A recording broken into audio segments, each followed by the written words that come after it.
Send Help by Sam Raimi. This is our full spoiler discussion about the film. We have a spoiler-free video, spoiler-free completely, that you could check, link in the description, where it's just 10 minutes pitching the movie to everybody. But this is going to be full discussion of the movie, okay? So warnings here. All right, yeah. Rich. So first, quick plot summary of the movie. We see our two characters. We have Linda, who is in this office working her butt off for 7 years, is about to get this vice presidency of the company, which just generic company we don't know too much about, is about to become vice president. But the old boss, the CEO, who she seemed to like and get along with, is gone, and his son has replaced the old boss, and his son's a dick. This Bradley. Bradley's such a frat guy name too. You know what you're expecting when you hear Bradley, and so she. My buddy Bradley. Actually, Bradley's great. It's like Chad, you get those guys. Yeah. So she's working her butt off, but is denied by her coworkers, even the ones sitting next to her in the office. She's shown to have stuff in her teeth, tuna, and she's a little awkward. Yeah.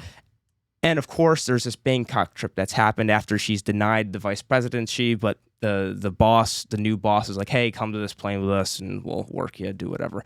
On the plane trip to Bangkok, plane crashes. The other coworkers die, except for Linda and Bradley.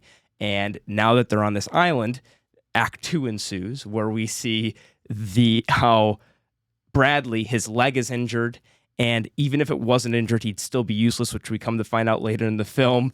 And she's taking care of him, and over again, he's constantly fighting back, saying, "I'm your boss. Listen to me." She leaves him. He goes, "No." And again, when his leg starts to heal, he goes on his own. "I got this." He still needs her.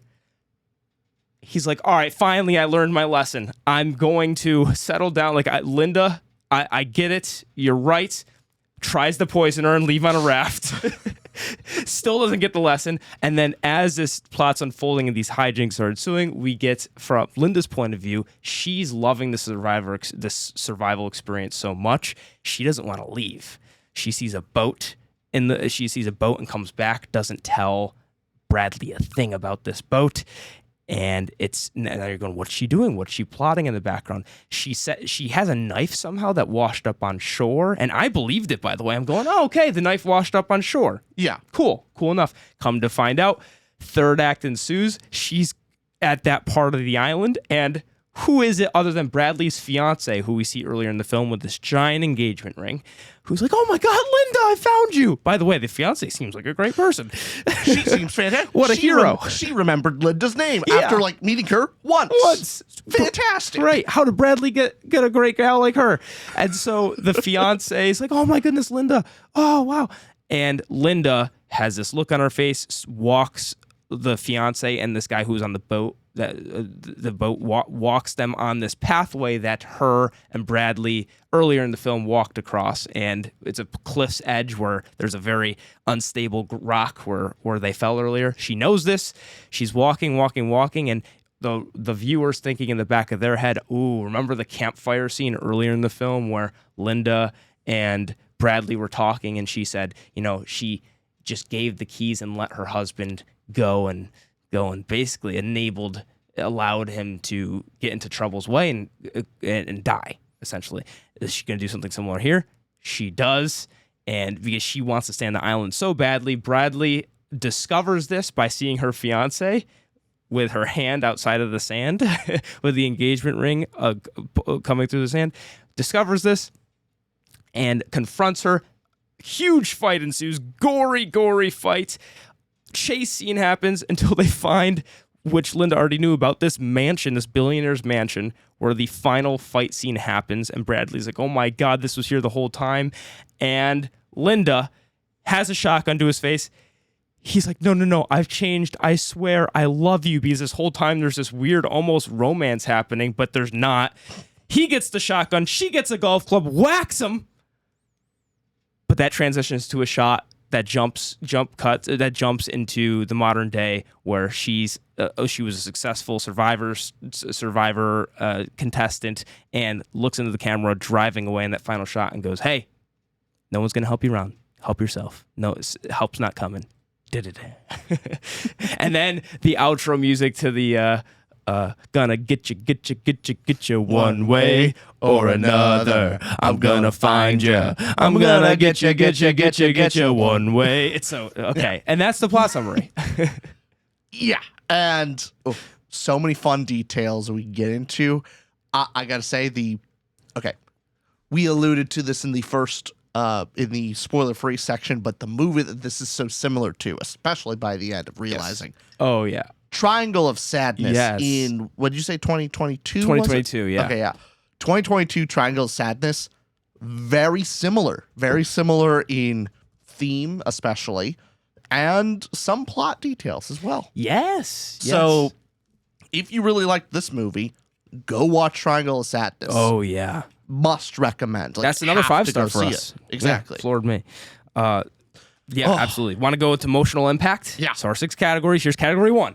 Emotional impact. I gave it a 5-star. Floored me. I gave it a 5-star too. Like the scenes that got me, like I was at the edge of my seat. I was out loud, like at the cringe scenes. I'm going, oh no. At the gory scenes, I'm just flabbergasted, and shocked. Like, oh my god. Couple scenes to name off the top of the head. All the office scenes of which she's being very awkward. One, love, by the way, that Linda is not it's not the weird standard like, oh, she's awkward, but she's just really cute and hot. It's like that doesn't make sense. Like the cute awkward. No, she's awkward and definitely has like, she's unadjusted, really. She doesn't know but it's done so well. All the cringe conversation, her trying to insert herself into conversations, I felt it in my soul. Yeah. It hurt. I was cringing along with everyone in the audience, so I got the right reaction. But I think for you and me both, I imagine the biggest like shock out loud scene, the first one at least, is during the plane crash. Oh my god, the funniest thing. Funniest so funny. plane crash. That's the funniest plane crash ever. It's going down. This guy Donovan, who basically stole her vice president position, and earlier in the film took her sticky note off, which gave her credit for the months and months of work she was doing into that assignment. He ripped that off, threw it away. Teeny tiny plot detail. Yeah. Don't put your only name of the project on a sticky note on top. You put that in the document. Like, that's tight. That's part of that. Yeah. I imagine he said we can't have that though. You know, it's movie magic. I'm not gonna. Yeah. It's Sam Raimi. It's movie magic. I'm not gonna hold it against him. Mm-hmm. But point being, Donovan doesn't have his seatbelt buckled in. What an asshole. Linda is actually buckled in because she follows the rules. She's a good Girl Scout.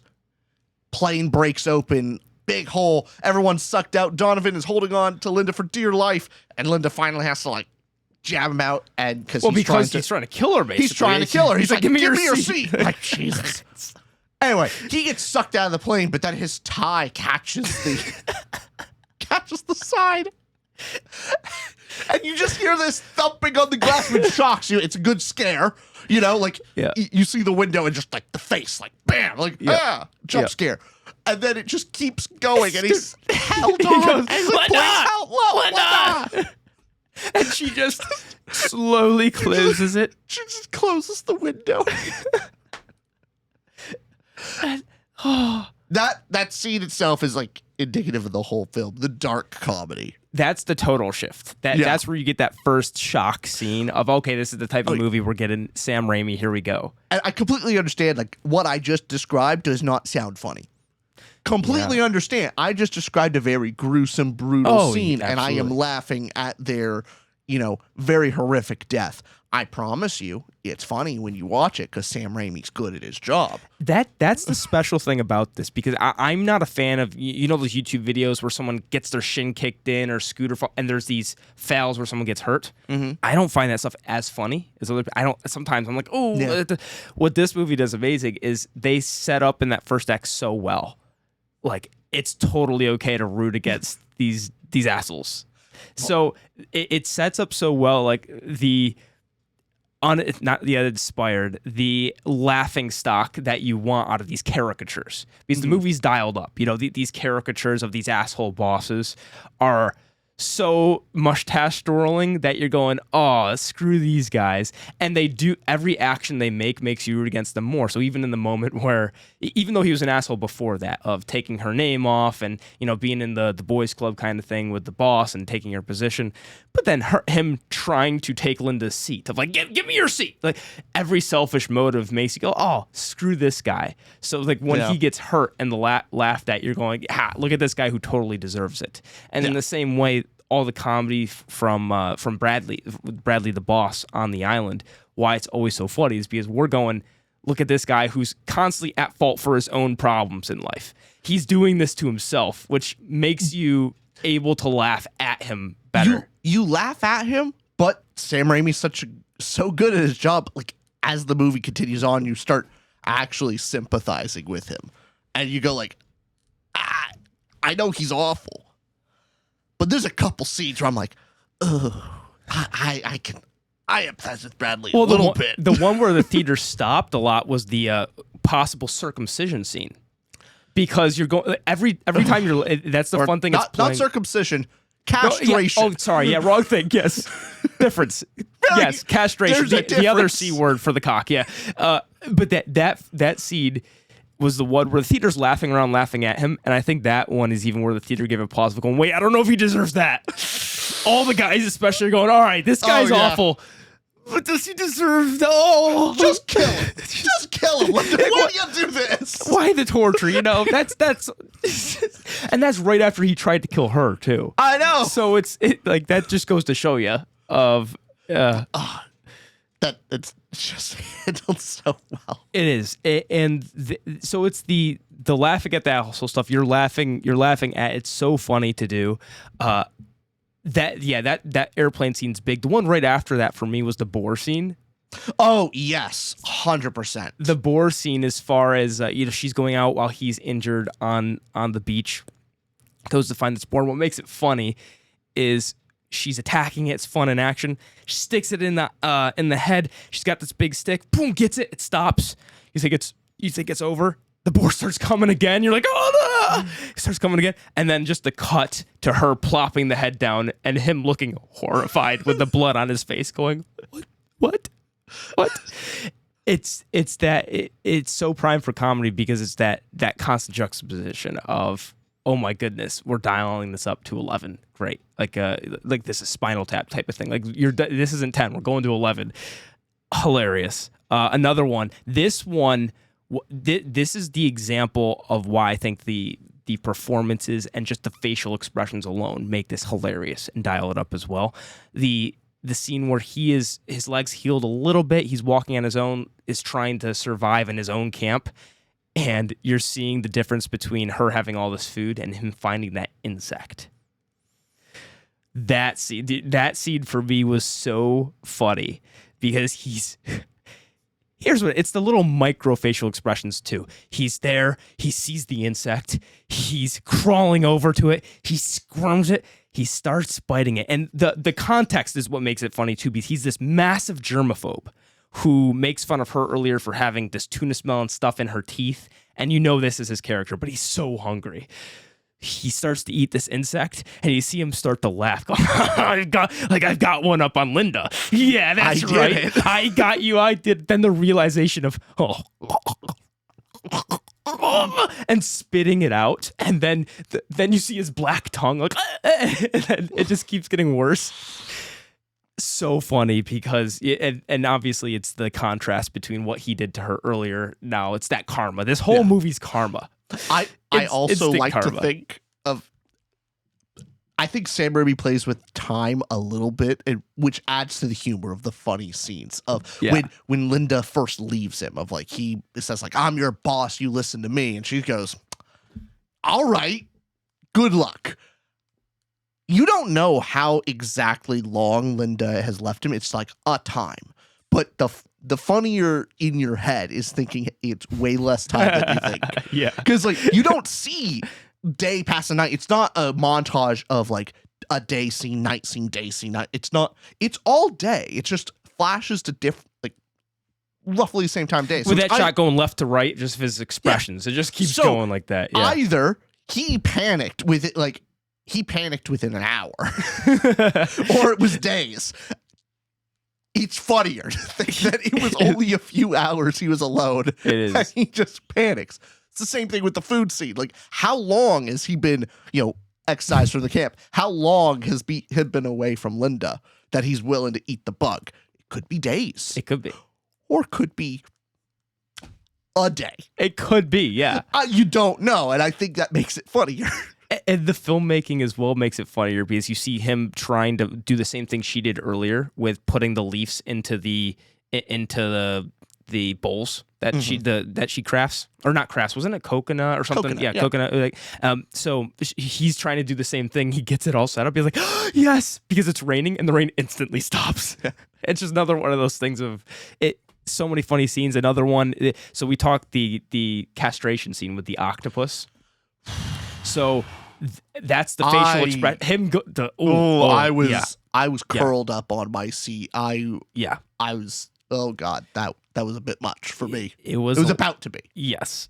And the other thing I really liked about the tension throughout the movie, I know it's a Sam Raimi film, but I like how it weaved between the rom-com-esque aspects of the typical beats you see versus, no, this is horror dark comedy, where you have their sit down by the fire talk. You see her looking at him in the ocean, having a little flirtatious vibe. What's going to happen here? And it just constantly gets shut down right in your face of, no, this isn't a rom-com. This is a rom tragedy. Yeah.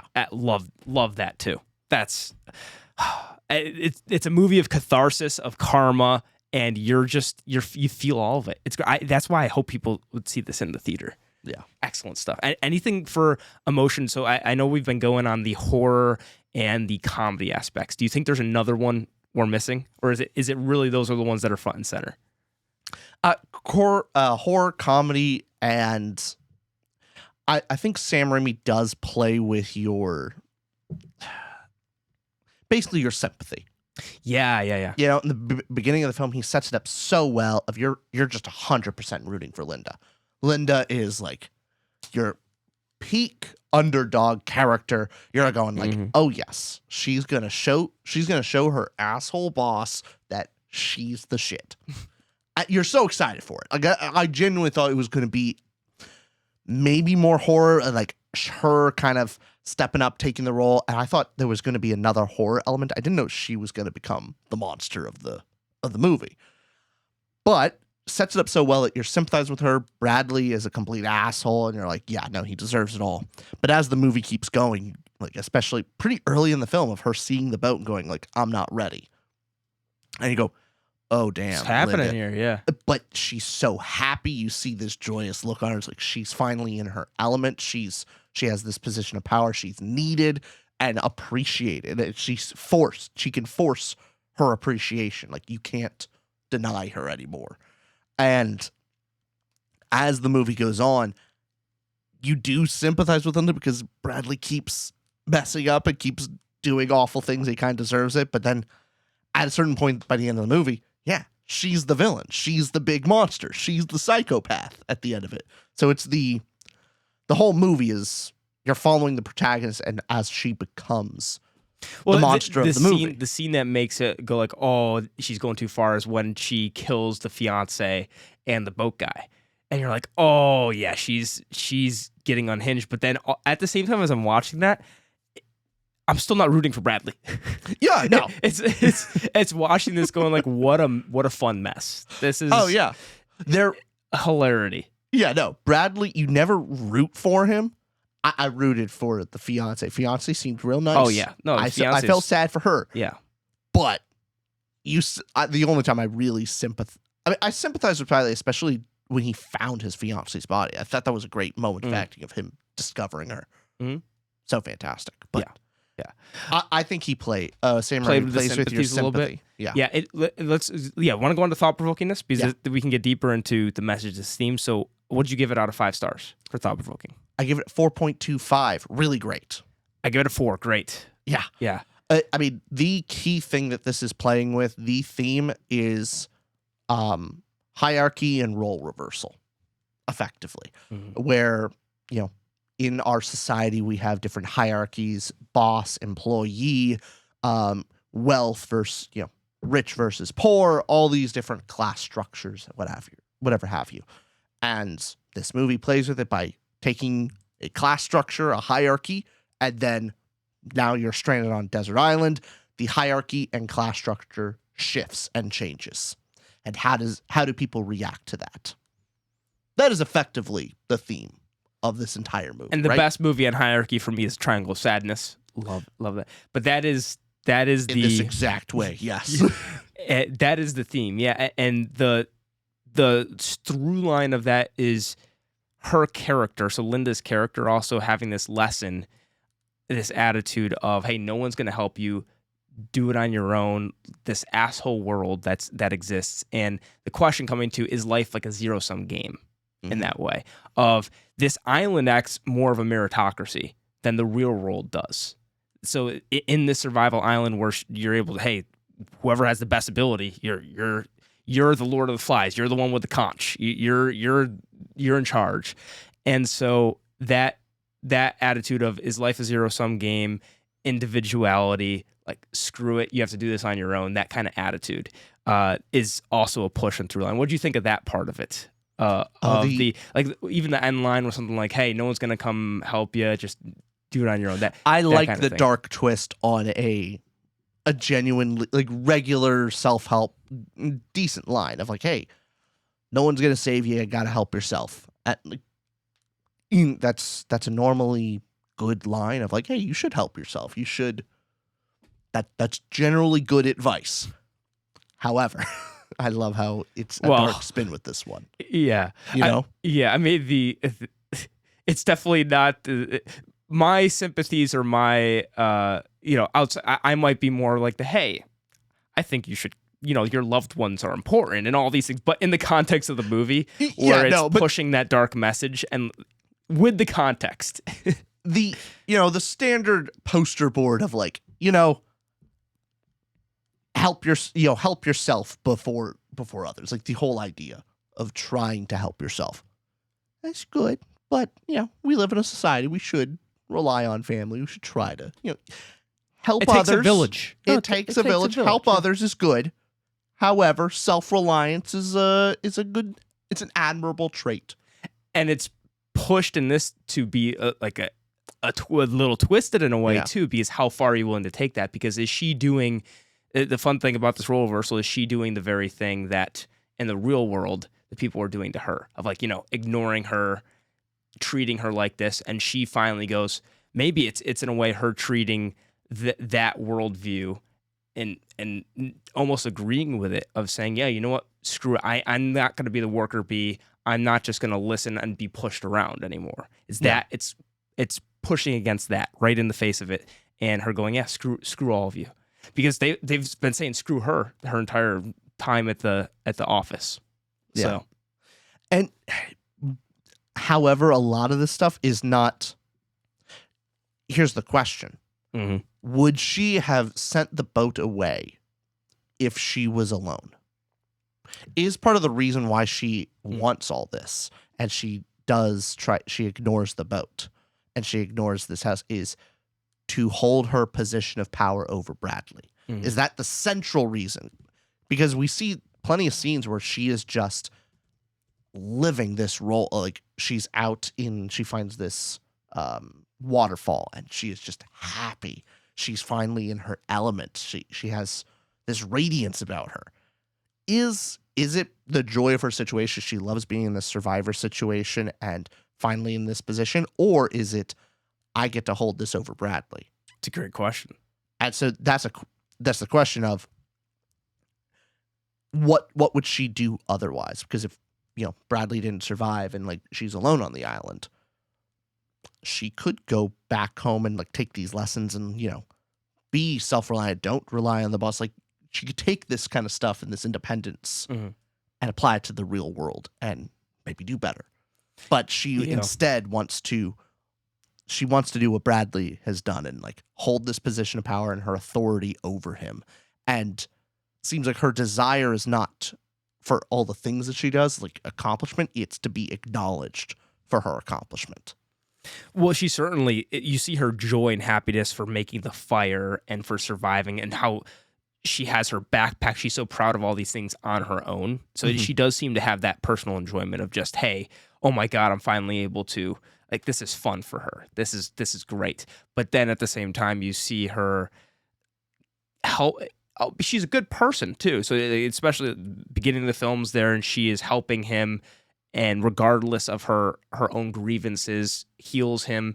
But then you see as the movie goes on, she calls him, hey, yes, sweetie, like being condescending. And I mean, all of it's deserved too. You look what the way Bradley's acting.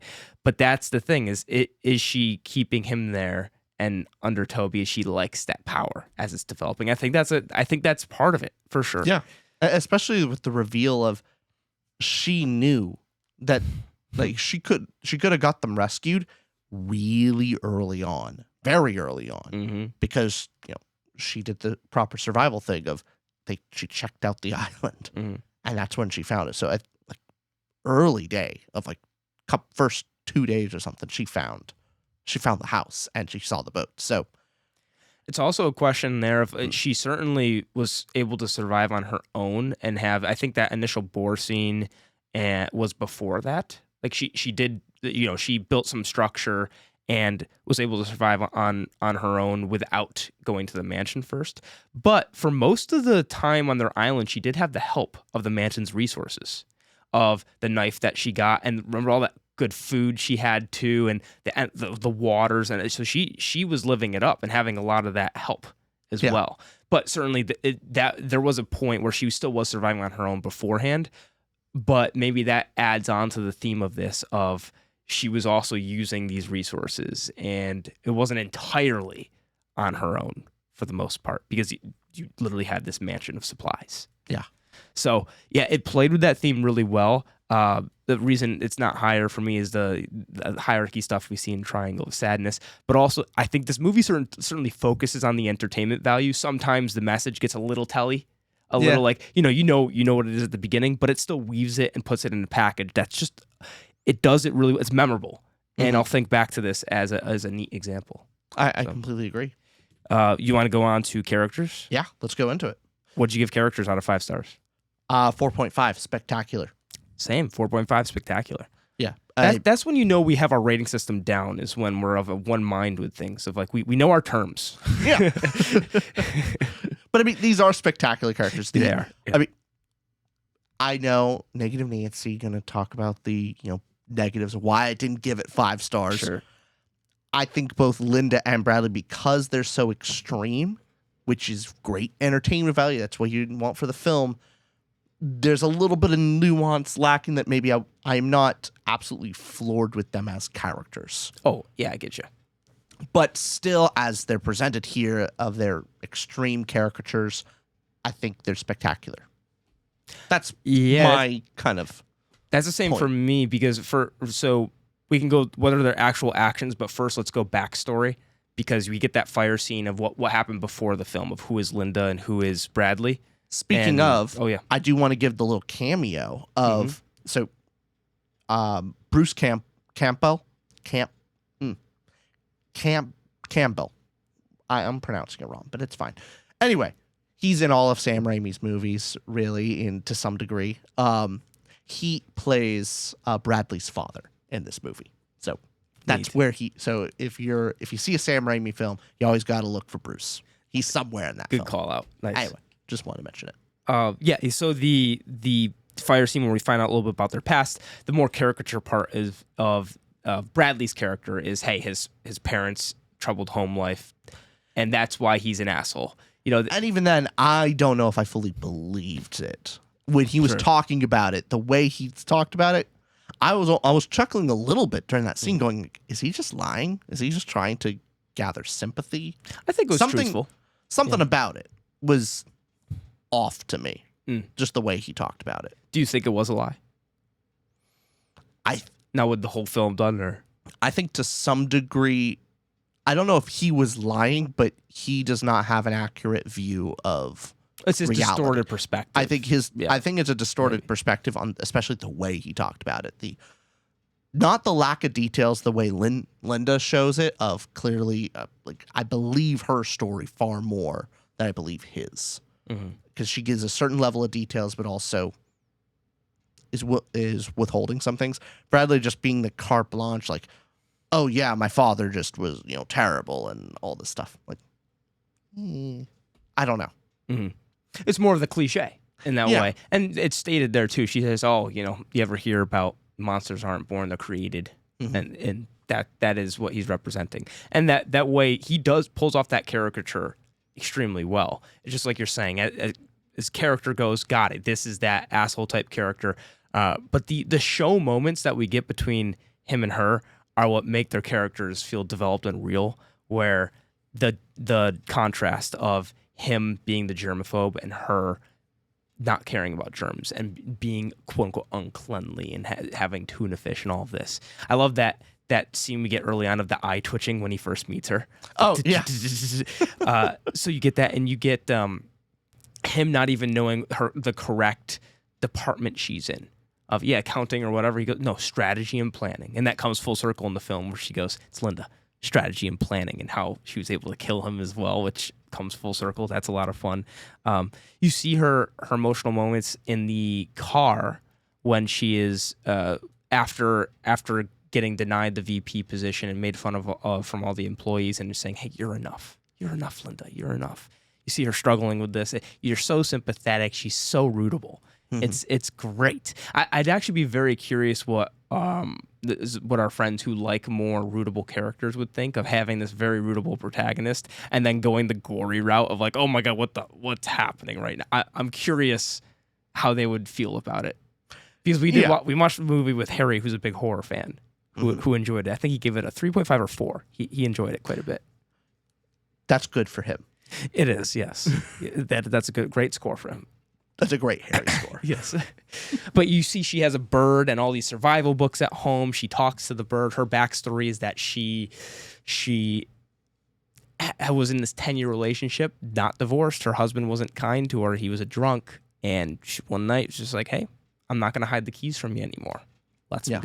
You go, wow, Linda, there's more to you. Then I thought that was the moment where there was an extra layer and deeper than just, hey, that's what was very interesting and grabbed me or pulled me into Linda's character. Was she's this kind person and kind soul, but the deeper layer there is what's she willing to do? She didn't actively kill her husband, but she certainly didn't stop it or prevent it. Yeah. And that's how. But then you have additionally she claims the same thing with so you, the audience, think she did the same thing if she let Bradley's fiance and the boatman die. But it's revealed that no, she didn't just let it happen. Yeah. She picked up a rock and killed him. So you have to ask the question, when her husband died, what did she actually do? Did she give him wine? Did she give him a lot more alcohol? Did she cut the brake line? Like, what did she really just let him go and let him kill himself? And Did she break? Yeah. Yeah. Who knows? But also the question of like, don't confuse my kindness for weakness. Yeah. In the same vein, She says don't that in the circumcision or the castration scene. Yeah. But it's important to think of in the same vein, don't confuse that. Is Linda's kindness, is it actually kindness? Or is it weakness in the sense of weakness in the hierarchy? She is in a lower position of power, and therefore she is, oppressed, put upon, and so she is kind? Is that out of necessity? Is it who she is? When she's thrown into the reverse, plenty of justification for her to, rub in Bradley's face. However, you have to think, is she, all of her kindness, is it mainly stemmed from a weakness or insecurity? So that's the question. Is that kindness truly kind? What do you think is the answer to that? I think it's mixed, but I do think part of her isn't. I think her kindness is more out of, at least to some degree, from weakness. A weakness of character, weakness of position, and she does the easy thing of being kind when it... I don't know. That's at least my thought on this. Okay, so you think that even predating the survival, her at the office, her kindness is a form of... if she wasn't in this place in the hierarchy, she wouldn't be so kind? Is that what you're saying? Of, let's say she was higher up in the office. In the same thing, of the examples of her being kind, of not... I don't know if it's kindness, of her letting Donovan take the credit, and basically her being a pushover and trying to be friendly with coworkers and all these things that she's trying to be kind. Is that mostly from weakness, not actually rooted in kindness? Got it. I don't know if it's 100% either way. I think that's just the question you get to play with and think about. And that this survival situation shows that when she is thrust and put into this, different hierarchy, she's just as bad as Bradley, possibly worse. Who knows? But yeah, I think it plays around with she's a kind person, and we see in that Act 1 especially, we see that she is just a good person, fantastic person. And the question is, if I kind of like this for the thought-provoking a little bit too, of if any person, if life's not fair, do you just have to play the game? Of if the roles were reversed, we talk a little bit about, hey, if we were if any of us watching this were a person in history in, let's say, 1000, the year 1000, or BC, would we have the morals of today? No. Or the morals of then? We would have the morals of then. That's generally true. We'd be the odd ones out to be like, hey, you guys know, I think killing people, the barbarians and enslaving them, they should have rights. You think we'd be the few Greeks to be? No, it's just the society at the time is just, it's so ingrained. So would you just be a part of the system? Yeah. It's kind of being asked with her. Yeah, and it's the question of when we're showed before the island, she's shown to be incredibly competent. She is put upon. She's trying to do her best and trying to receive recognition. She tries to make friends and just not able to. But she has this great passion. Yeah. And that's what really makes her rootable. As far as her being kind, I don't know if we see too many instances of her being genuinely kind to someone else. At least before. Really? I don't know if that would be the exact word. By that? I think it's hidden. I wouldn't say her letting Donovan take the credit. That's not kindness. That's weakness. Or she understands the position of what can I do? Maybe weakness is the wrong term, but that's not kind to let someone take advantage of you. And as we go through, she's nice to her bird. She tries to be friendly with her coworkers. But because early on, the first moment of genuine good and kindness is her taking care of Bradley, right? Yeah, and I think but the very quickly after that, it's shown that no, she's not taking care of Bradley. She's holding him. Well, I think the first part where you see this goes to the question of maybe it's something changed over the course of the film, but when she first is helping him, you see her going to wake him up, and she's like, oh my God, there's Bradley. And when he does gasp for air, you see her kind of look a little defeated, like, oh, dang, I could have been on this island alone without Bradley. That's the implication of it had to be him sort of thing. So you see her instant reaction to Bradley waking back up is, oh, I have to go. I mean, I'll take care of him. I mean, I'm not going to leave him to die, and does Yeah. take care of him. You know, for her, goes out of her own way, feeds him, does all these things to take care of him. And certainly at first too, it is, hey, I'm doing the right thing. Yeah. And that's what it is. Does it transform over time of like, yeah. And here's the thing too.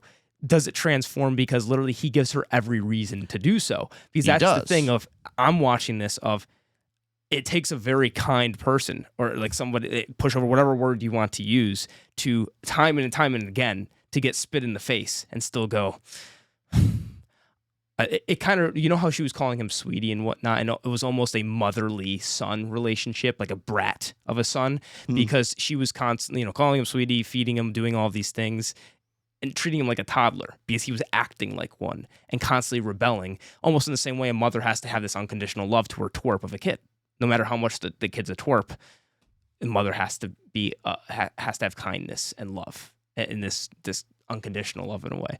And she does treat him like, despite time and time again, the first time leaves, comes back and says, hey, like, clearly you still need me. The second time he comes back and she pushes a little further the second time and goes, yeah, so what are you going to apologize to me now? And then when he's saying, you're gonna go above and beyond. You're gonna go above and beyond. He starts he goes, no, that's not what I mean by this. Like, I'm not like that. I'm not like you. And then the third time he tries to kill her, and she doesn't actually circumcise him, but gives him the fear of just sending the message. I'm just trying to send a message. And you see each of those 3 times that happens is kind of a character moment of, it pushes her deeper and deeper, and it justifies in this way. Or it explains. It explains going, oh, I see fully why this, like, to me, this kind person is then pushed by this awful person to go harder and harder into the paint. That's kind of how I view it.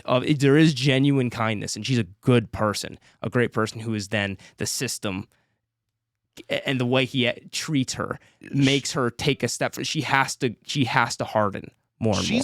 She's not a completely evil person at the very beginning of the film. Like, there is some kindness in her. Like, you know, she's not going to immediately, I'm going to leave you for dead. Like, as soon as she sees who it is and abandon him. But very quickly in the film, when she does see the boat, this is early of her taking care of Bradley is still stuck. His leg is hurt. Yeah. And she says, I'm not ready yet. Ready for what? And a lot of, like, is she doing like, oh, I need to make Bradley dependent on me. I need to change his opinion of me. Because if I go back now, everything goes back to the same way it was. And so very early on in the film, Linda is being manipulated and she's keeping Bradley there. Yeah. Very, very early on. Now, Bradley is a complete asshole, and like, all of these things kind of give Linda a lot of sympathy and credit of like why she has to treat him so terribly. Bradley gets everything he's really coming to him effectively. Yeah. But I think very early on in the film, she does save him, but then very quickly after, she sees the boat and like goes, nope, I don't. It's after that first save and before the second save. It's in between there. So I think you get both. You see who she genuinely is and who she pushed, and that conviction she has of what's deeper there. That's the thing. I think that was there all along. That's not a thing she was necessarily pushed into. That was around there. And it was a pretty quick turnaround. It wasn't like she was, I don't know. That's... I think there's something there. These situations magnify character traits in a way. Yeah, it's putting you in a situation you've never been before. How would you act? Yeah. But yeah, fascinating, really interesting characters. I mean, especially Linda was she pulled the intrigue and that these conversations about kindness versus weakness, how she acts, what would a normal busy bee be doing who's obsessed with Survivor do in a situation like this. And also, I just love tip to any writers or, if you're writing a character, if you really want to make a character, you want to latch on to a character and just really identify and root for them, make them passionate about something.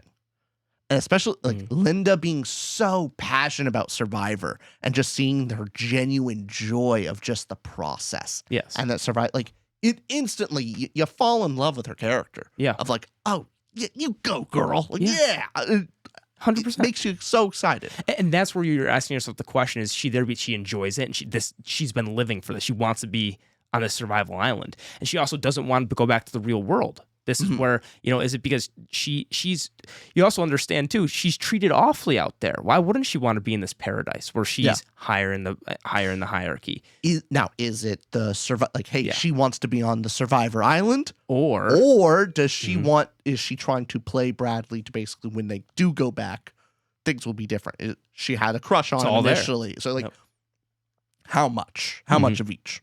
Exactly. Yes. Want to go on to plot? Yeah. Okay. Now, also just to mention, fiance is the best. She's just a bundle of joy that Bradley did not deserve. Yeah. And the zombie scene we could talk about, I guess, in filmmaking. That was very cool. How great of her. Of like, you just get this impression before of like, the super ultra wealthy. Bradley talks about how they eat out all the time. Too, yeah, you think she's gonna be a caricature? No, she's on the fishing boat. She's like, I knew it. Is Bradley alive? Linda, I remember your name, Linda. We're gonna save you. Is my fiance okay? Yeah. She's on a fishing boat by herself after the search and rescue now crew the dark has abandoned twist. Now the dark twist is it because she's not married yet and doesn't have the money yet. Don't do that. She's the best. Actually, I did right. Zuri is her name. Zuri. No, she is the best. But hey, if we're gonna go the questions of the deeper layer of is everything selfishly motivated? Is she really searching because she's going, I need to because I might have the ring, but I don't have the. It's not assigned on the dotted line. You know, could be. but However, no, saying like you're just so exclaiming like Linda, and just happy to remember her name. Yeah, I love it. And boat guy was like, hey, you don't. I love that little scene of, hey, Linda, you don't need your backpack here. We got food over there, and she goes, no. Don't touch my stuff. And he's going, oh, okay. Oh, you like your mangoes? Okay. Oh, that's so funny. Okay. Plot time? Plot time. What would you give it out of 5? 5. That was your 5? Yeah. 4.5, spectacular. Maybe you could convince me to up it a little bit. I do love the plot of this movie. It's fantastic. It is spectacular to me. Yeah. There's so many great minute-to-minute plot twists. So overall, when I first walked into the movie, I thought we were going to get the role reversal of Linda now being in this position of power. But I thought it was going to be her against the whatever horror element and having to protect Bradley and all. I thought that was kind of going to be the game. I thought she was still going to be the protagonist. Gotcha.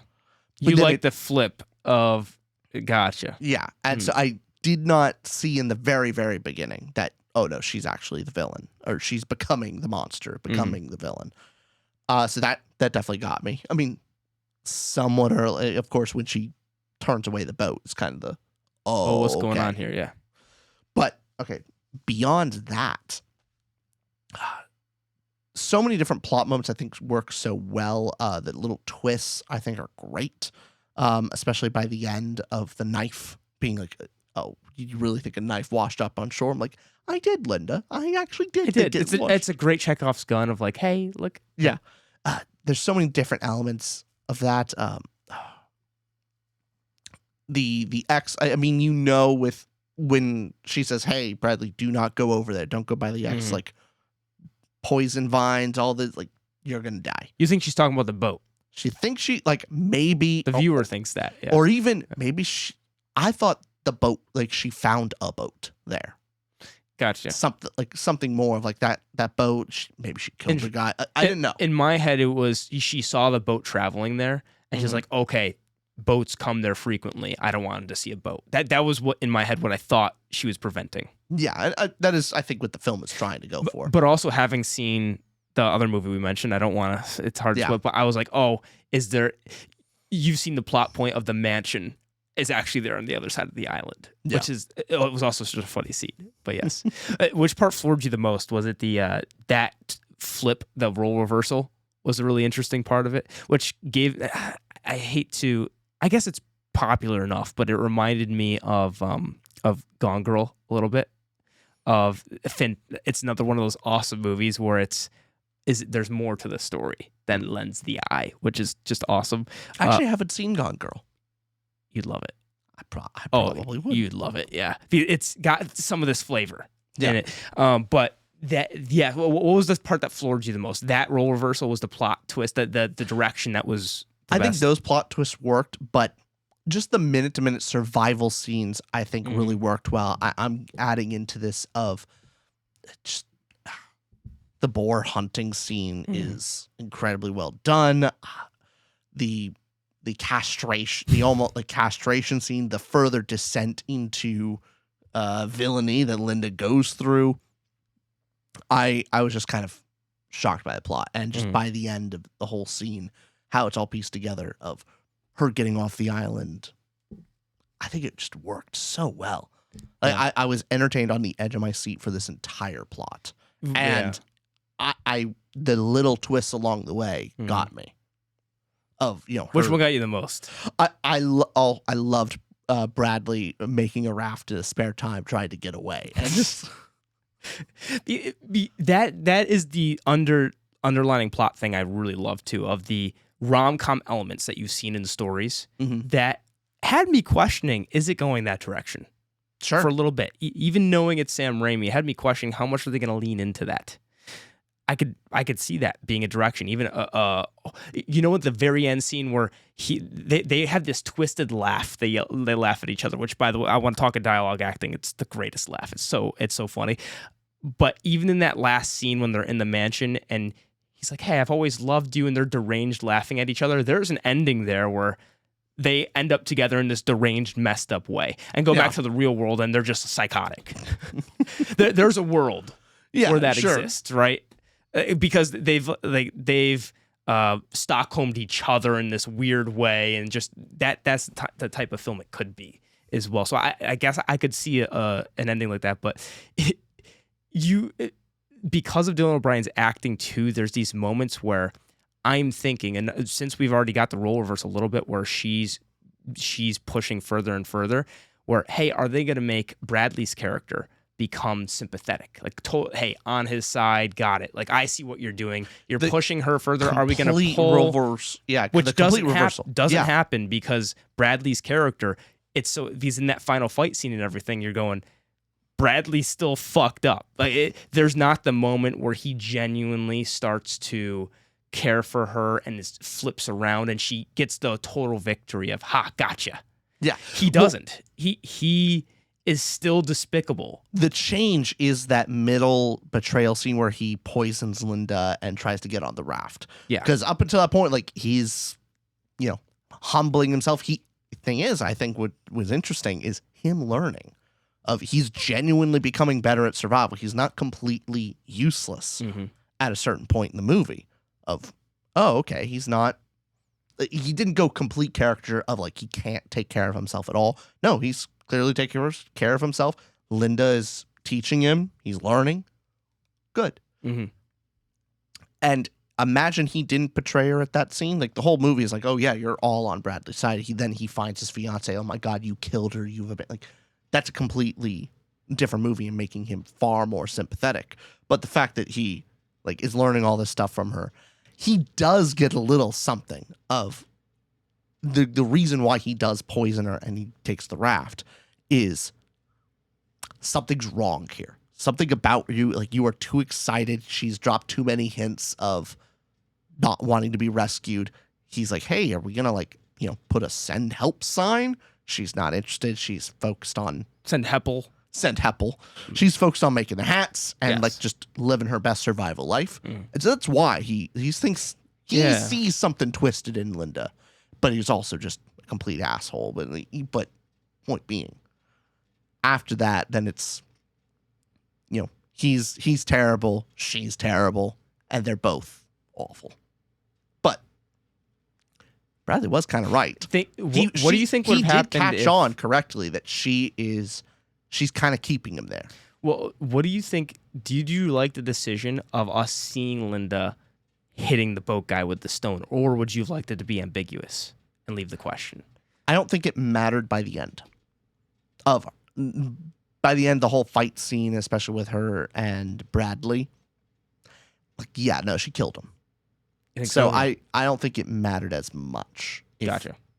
if that ending scene, if the ending was a little different and more in because in the end, Linda's hunting him. Linda's hunting Bradley down. Oh, what's that story? That short story we had to read in school about the guy hunting on the island. Oh, Someone will know. yeah, Remember what I'm talking about? Oh, damn it! But a little bit of that. yeah, Look at sure. something. Yeah.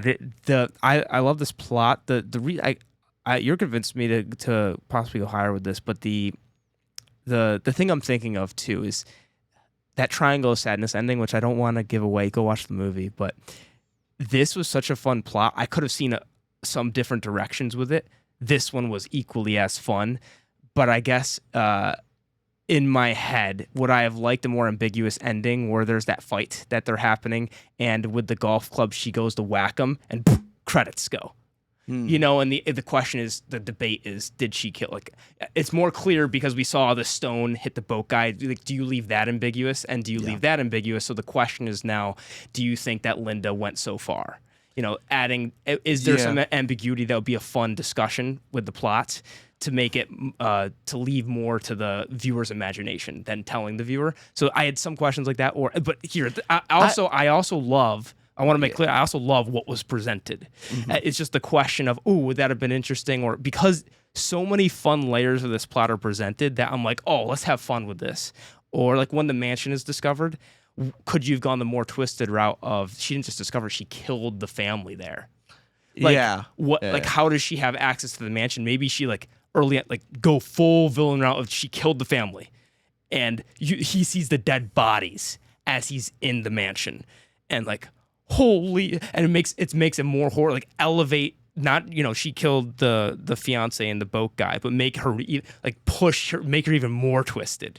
Like, could have just played like dialed those elements up to 11, it just had me thinking of stuff like that. Again, loved what was presented, but could that have been a scene in the mansion? Could have left ambiguity, where that feeling I got at the end of Triangle of Sadness was like, let's debate, like a conversation. Let's go. That was the one thing I was thinking of, other than so maybe I'll say maybe the right thing is nearly floored instead. So I should up that. You made a good point with that. So I'll go nearly floored.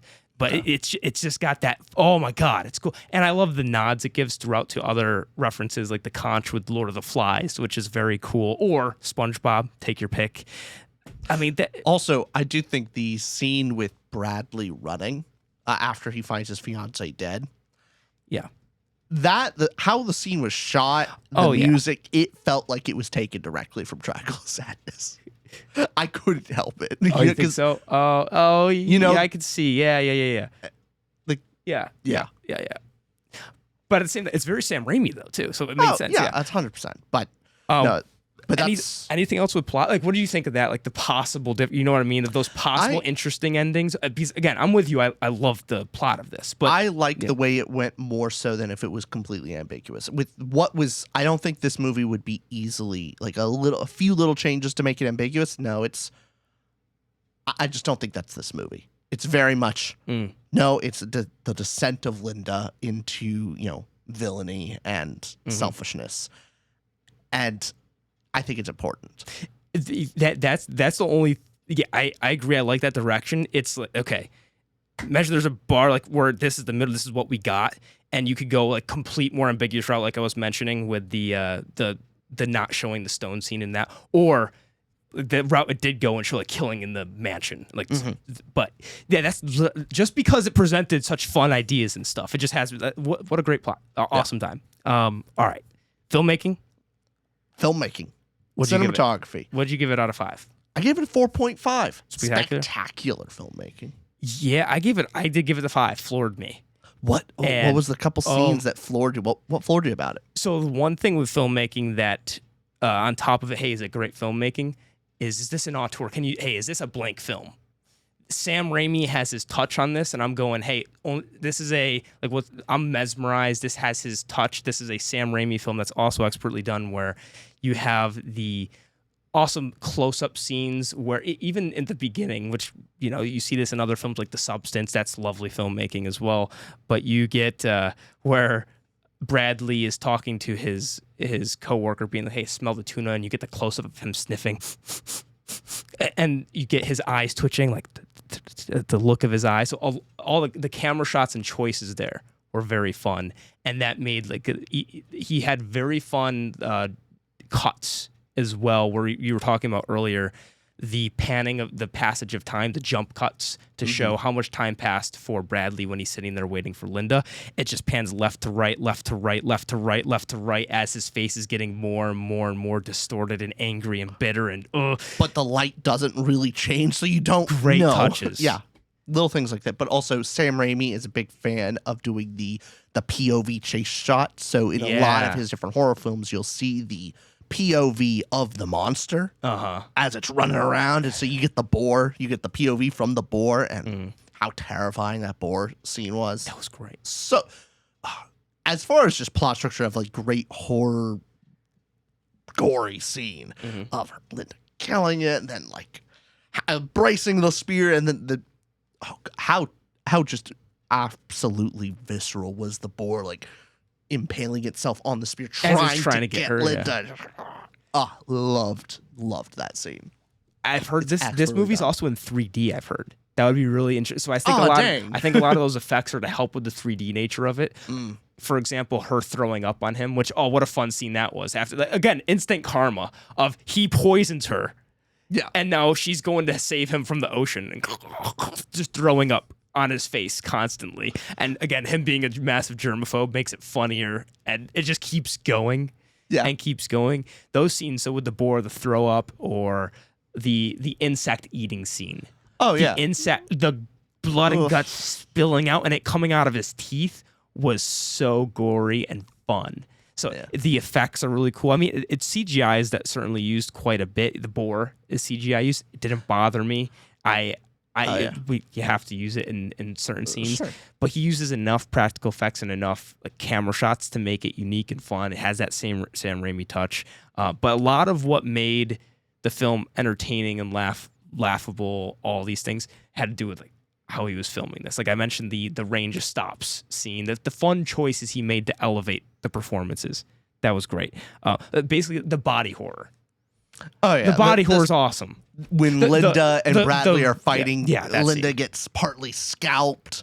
Oh my God! Bradley is digging into the eye. Oh God! Oh, really, really gross body horror, but it's well done. I also appreciate it when she's choking him out, and in the end scene, he still has the line from being choked out from her. There, it didn't just disappear. You could see that.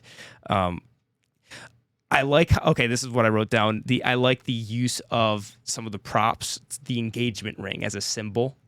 And her seeing that first, the close-up shiny engagement ring, what it could represent in the movie too, of this, You add a little bit of the theme to this of how she's so impressed that now in the beginning, she has a little bit of a crush on Bradley. Thought Bradley was flirting with her at the Christmas party. Oh, right. And so that we didn't even mention that. Yeah. She's flustered and awkward, like either by, Zuri and just as a person, but also by this, like, oh my God, that's a massive ring. I'm a little awkward.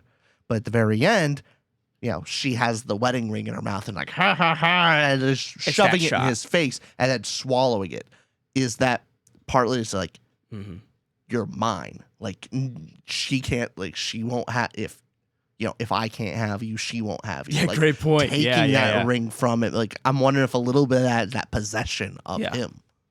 Oh, certainly. Using that ring as the symbol of like that that wealthiness, and again, the power.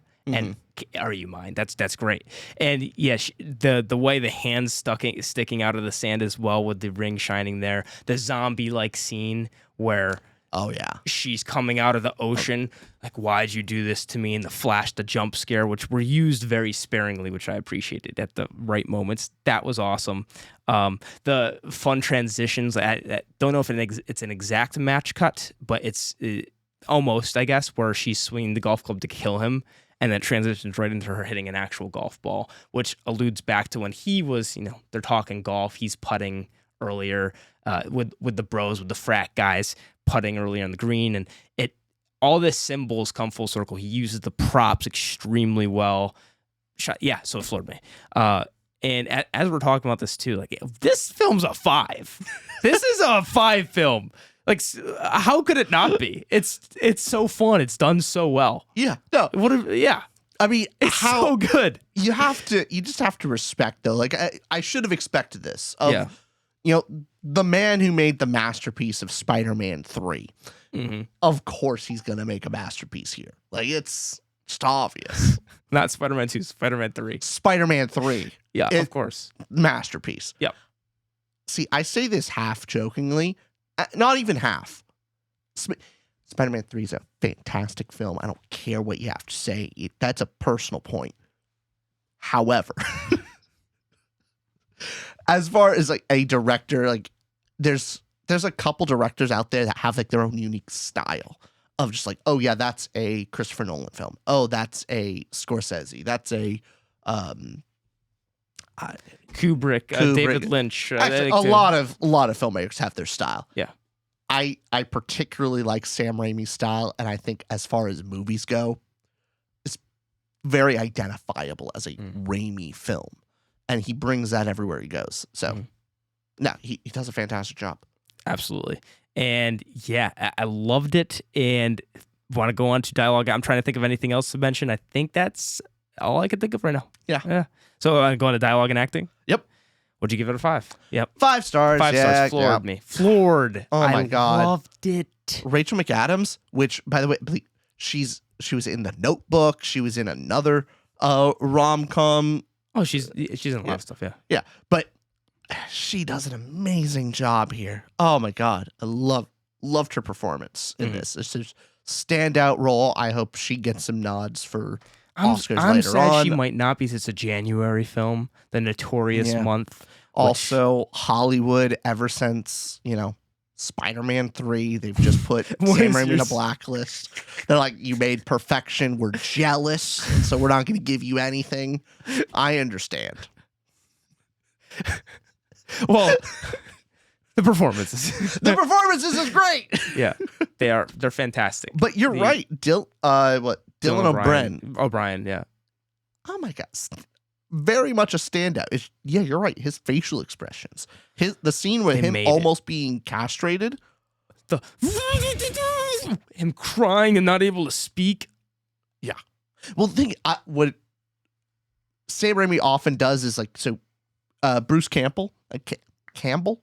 Yeah, Campbell. Bruce Campbell is also very, I think, well known and good at the facial expression acting of like the extreme torted, like when they're in incredible pain. Like it's just a very funny face and just really great facial acting. And I think Dylan O'Brien did a fantastic job here. Absolutely. And I think that's a lot of Sam Raimi focuses on those kind of facial expressions and the awkwardness. Like, he does a really good job with that. So those micro changes too of that, again, that insect scene where he is, that victory he has over eating it, then the laugh, haha, I have victory, the realization, the disgust, transitions so well into all those facial expressions. And something we haven't mentioned very much is I love the derangedness of the laughing, of even the small scenes where they're sitting down, they're eating the boar for the first time, and Linda's just going like, huh! And then Dylan, who's not Dylan, sorry, Bradley is Dylan's character, who, previously before this already had that annoying laugh. And as he's laughing with the guys, they're pulling up, remember in the plane, they're looking at her Survivor clip and laughing at her and playing it loud enough. They don't care that she's watching. They're laughing at her and has that kind of, yeah, I can't do it. He does this, but just that laugh that makes you, it's a funny, twisted one, caricature laugh that's so funny. And you see them sitting at eating the boar, laughing at each other. It's this hilarity, strange scene where she's going, huh, you snort, he's like, with a mouthful of food, and just love it. It just shows so much of the derangedness. The tone of the movie is set so well by them. It's manic, but also from Bradley's point of view, like he knows, oh, okay, I need to play nice. So like, is he truly laughing? Is he laughing to get on her good side because he's learned like, I need you? But then they're just trying to one up each other. Yeah, no, it just is really creepy at a certain point and just crazy laughter. This is a fantastic movie. Yeah. Is it? I'm trying to think of other big things. I really have the. Oh yeah, I have one thing of dialogue that stuck out that was funny. She comes back, I think after seeing the boat for the first time. He's like, "Hey, when are we gonna get out of here?" And she goes, "You know the first rule of survival? First rule of survival for anything else." He goes, "What?" "A positive attitude." Oh, fuck you! What do you fucking mean positive? That hilarious. It's funny. It's just fun dialogue, and I love it. Yeah. Yeah. No, I love it too. This was a fantastic movie. Great way to start the year. A great January movie. Yeah. Oh my God. Yeah. I hope it won't. I don't think it will, but I hope it gets in the awards. Some stuff. Oscar nods. I don't know. I don't know. I don't have faith because it's a January movie. Sam Raimi, he's blacklisted since Spider-Man 3, apparently. All of them are jealous. Yeah. Yeah.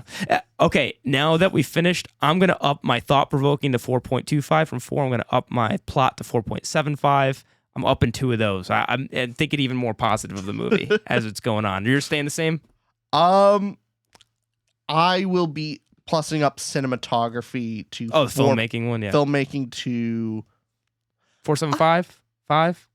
I mean, I feel like I was giving Sam Raimi a little bit of a curve. Like, don't give him you know a what curve? I mean? Yeah. I shouldn't. It's a 5. Yeah. So you up one category, up 2. I'm floored by his filmmaking and his style. I love it. So yeah, especially on our category, our category scoring of like, hey, do you have like an identity? Especially that's very important. This is very clear, Sam Raimi identity and expertly done. And definitely like emulable. Like it will be emulated. Emulated, all that stuff. So fantastic stuff. If you haven't. Awesome movie. Let us know down below what you thought of the movie. I mean, if it wasn't great, you're welcome to be wrong down in the comments down below. But let us know what you think. Let us know if you made it here too. If you made it this far, say positive attitude. Keep that positive attitude. If you got, you're a real one. You got all the way to the end of the video. Yes. All right, everybody. We'll see you in our next video. All right, bye, everyone.